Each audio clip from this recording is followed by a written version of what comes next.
May 13, 2025. Please rise as we begin with the Pledge of Allegiance. I pledge allegiance to the flag of the United States of America and to the republic for which it stands, one nation, under God, indivisible, with liberty and justice for all. Thank you, everyone. Do a roll call vote to determine the quorum.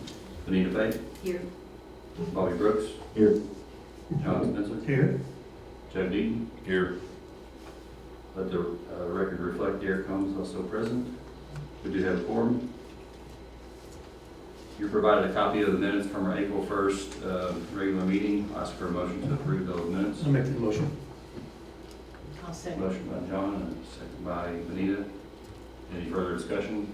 You say I do like the new format. I mean, Well, Benita asked me about that, and I chuckled about it. That's because we had to do roll call vote, because yeah, we had one, so that's why that's in that format. but it doesn't hurt anything. No. No. But normally it's not, because you don't have to show it, so. If there's no further discussion, I'll ask for a vote to approve the minutes. All those in favor, please say aye. Aye. Aye. Motion passes. You're provided a copy of the claims for the previous month. Ask for a motion to approve those claims. I make a motion. A motion by Bobby, A second. second by John. Any further discussion? If there's no further discussion, I'll ask for a vote to approve the claims. All those in favor, please say aye. Aye. Aye. Motion passes. Do we have anybody signed up for public comment? No one No. here for public comment. Moves us along to the consultant report with the Wheatley Group. Jill? Thank you. You got my report in your meeting packet, and then hopefully you also got the supplemental information that's sent out with Force to Edge information on it, too. I didn't have that to attach to my report, but I think that it's nice. It's nice to see that in the report format, because you get to see some different angles than if we're just walking by or driving by. But looks like it's coming along really well. Very nice. The Shadow Lake development, just to highlight a few things in the report, the next step that we need to do is regarding the installation and utility costs of lighting along the public streets there in the REMC section of that development. In Christianity Parkway to the east, I think there's probably a better definition of what is Duke and what is REMC, but in my terminology, that's about where the dividing line is. And Basically so- from the roundabout towards Yeah, Christianity's office, REMC, yeah, towards the quality court right, is Duke. is Duke. So what we asked Frostburg and Todd to draft is an agreement that would be between the Redevelopment Commission, the Board of Public Works, and the Shadow Lake Development Association. And so the next step, everyone's reviewed that document. The next step is just determining how much each entity will put towards the installation of lights. What Redevelopment Commission has talked about in the past is possibly paying for the installation of the lights, but the Redevelopment Commission can't maintain those lights. Can't use those funds to maintain the lights, so that's where the Board of Public Works comes in, and where the city would have to have some policy outside of Redevelopment Commission to, when they start paying for that maintenance and do all that. So we'll be discussing that, I think, more in the next month or so. But right now, the price for getting in REMC territory is to install those is a little less than $134,000. So I'll put that into your kind of cash flow projections, and then we can have some further discussion about that. The intention was redevelopment possibly pay for that installation of those lights, but then not maintenance afterward. And then that would really, as far as the agreement goes, it would fall either on the city or the development association to cover that through a certain period of time. So just wanted to bring that to your attention. Facade program, we did have some interest, but no applications yet.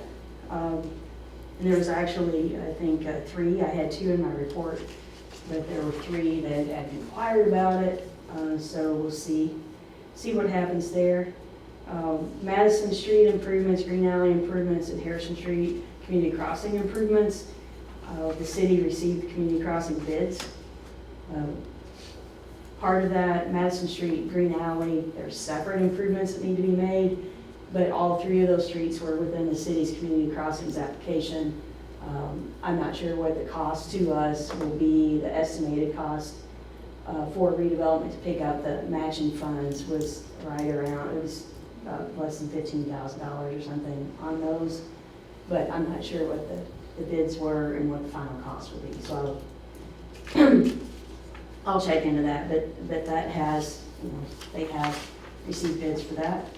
The comprehensive plan, that is something that's, citywide, not just a redevelopment thing, but redevelopment is paying for that. There is a steering committee meeting. Some of the redevelopment members, I think, were tagged and hopefully got an invitation to the steering committee meeting on May 27th at the A&E Center. So that'll be the first steering committee meeting. There'll be a lot of public involvement after that, but that's kind of the kickoff meeting then. And then 501 Market, the H&R Block building, they turned the keys in prior to the end of last month. So I've talked with American Structure Point, who we've hired to do the demolition specifications and bidding, and also do the specifications and design and bidding and inspection on the parking lot. We batted around yesterday whether that should be one agreement. We should bid it out as one job, demo and parking lot construction, or separate the 2. So I don't know if you all have any thoughts on that. If you do, let me know as you ponder it. It's not something you have to know today or tomorrow. That's just something we discussed. I'm also getting the hazmat testing scheduled. I should know before the end of this week when that's going to be. The Redevelopment Commission already entered into an agreement to have that done when we had the hazmat done for Short Street building. So that's already under contract. We're just waiting. You just want our thoughts on what we Well, think. Yeah, there's, if you have any thoughts of whether we should do demolition as a separate standalone project and go out and bid for the construction of the new parking area. Is there a cost savings to us for doing it together? There are pros and cons according to the engineer, and I can get a list of those and provide those to you. But maybe mobilization, if you had, the same people doing the same things, they would only have to be out there once. Or possibly not go back and forth. The other thing that we talked about with the engineer is that if you have one contractor doing all of it, then one can't blame the other. Oh, I thought they were gonna do this, and no, this is your. That never happens, does it? I think you're, Very rarely. I like the idea, I'll just tell you my thoughts now. I like the idea of doing it all at once, just because you've got, one can't blame the other. You've got 2 separate plans, your timeline's a lot faster. Mhm. Get in, get out, once they're out, they're gone. Kind of an open shut case in my opinion. And the only cons to that is if there are is who you want to open that up to, and I'm not talking about any specific people, but I know there are some people that do demolition that don't do, won't be able to do the parking lot and vice versa. So that's the only con that I could see if you wanted to open it up to more people, do it separately.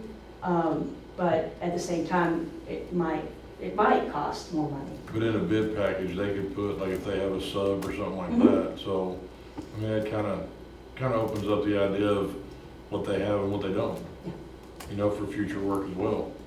And I have no preference. We just discussed that, the engineering firm and I discussed it yesterday. Thought I'd bring it to you all. I'll talk to the mayor about it a little bit more too. We're looking at, we should be getting, I just got the survey information today and passed it on to the engineers. They kind of put together a very rough sketch without having the topo survey. And so it may change a little depending on the grades. It's supposed to be predominantly ADA accessible parking there.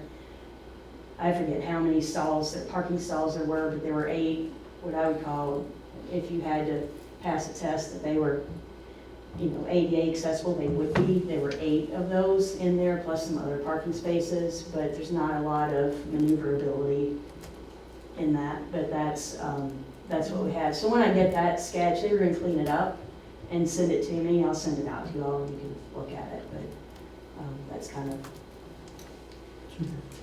And then next meeting, we'll present your annual report, which we do in June.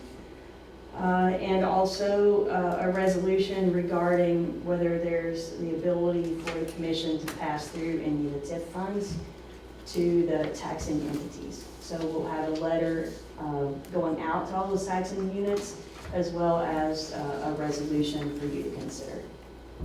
Good. And that's something we do every June. Yep. So if anybody has any questions about any, I'd be glad to answer it. I've got a question. Is the lift station in front of Forest Edge, is that still on schedule to be completed this year? Is that the plan? The new lift station? Well, or relocated across, wouldn't it? Oh, that one. Yeah. Okay. The project has been phased because the city is paying for that project with cash through the sanitary sewer. So that can't be relocated until the new one is up and running. And I don't think the new one will be up and running until probably beginning of next year, maybe end of this year. So once that's all set in place, then they can come in and get rid of the one next to Forest Edge. At this point in time, I don't believe it's in anyone's way there at Forest Edge. Good. And we are working through right now with the developers, so on that project where they granted easements, if we would agree, as the commission would agree to put that roadway in. So we're working with them, we finally have the easement documents, and they're supposed to be executing those easement documents. And then the design of that road, I'll call road bed and up to a certain standard, will be part of that project as well. Right. Thank you, Joe. You're welcome. That concludes the consultant report. Moving on to old business, we have the Short Street Parklet termination agreement with TSW Design Group. We don't usually have a amicable contract terminations, so, but when the group was chosen to do the Commons Build, Operate, Transfer project, some information had come to light about the Short Street Parklet, which was going to be a separate project. Long story short, in looking at both of those together, and the Parklet was going to be moved closer to the Commons, it made more sense to try to put those all as one project. The mayor and I had a kickoff meeting with the BOT team. We floated that out to them. They said, yes, that makes more sense. There's some economies of scale there to do that. And so that project has been rolled into the Commons project. So we don't need the agreement that we had with Taylor Seeger Williams to do the design, the bidding, and the observation. They are also part of that Commons team, so they're not losing anything in case anybody's concerned about that. They will get paid for that through the BOT, not through the separate agreement. So there's a clause that in their contract that allows you to terminate that agreement. Frost Brown Todd drafted the letter that I circulated to you in the packet. You know, when I first saw it, just initially it's like, Yeah. what's happening? What's the bad news? And then I read it more, it's like, oh, okay. This makes sense. So I appreciate that in your reports, you give us that kind of context so we understand very quickly that it's not something. No, it's not. It's not an adversarial position whatsoever. Exactly. And they actually suggested it. And so then I said, what do we do with your agreement then? How do you want to handle that? And so between the attorneys and them, this is what we've come up with. So they won't be surprised to get that. So we need to A vote on motion that. to I make a motion that we vote to approve the termination agreement for, however you pronounce that whole the phrase. termination of the letter Yeah. to terminate the agreement. I'll get it. TSW. TSW. TSW Design Group. I'll second that. We have a motion and a second. Is there any further discussion? If there's no further discussion, I'll ask for a vote to approve. All those in favor, please say aye. Aye. Aye. Motion passes. Thank you. Moving on to new business. Does anyone have any new discussion they want to bring up? No one has any. I have one item to bring up, discuss. We talked, I think it was our last meeting, you're aware that Clark County REMC is redesigning the power lines on High Jackson Road near Shadow Lake and through the thoroughfare of the new substation there. You had a proposal for and agreed on an easement for a section around the corner there past the cell tower. It was brought to my attention late this afternoon that there's a second proposal for approximately 3 poles there on the south side of High Jackson there by the cell, before you approach the cell tower there, right past the substation on the left hand side of High Jackson Road. I will share with Jill later by the end of this week the proposed route of what that looks like, but I wanted to bring your all's attention that will be being circulated to potentially review and discuss if that's doable or not.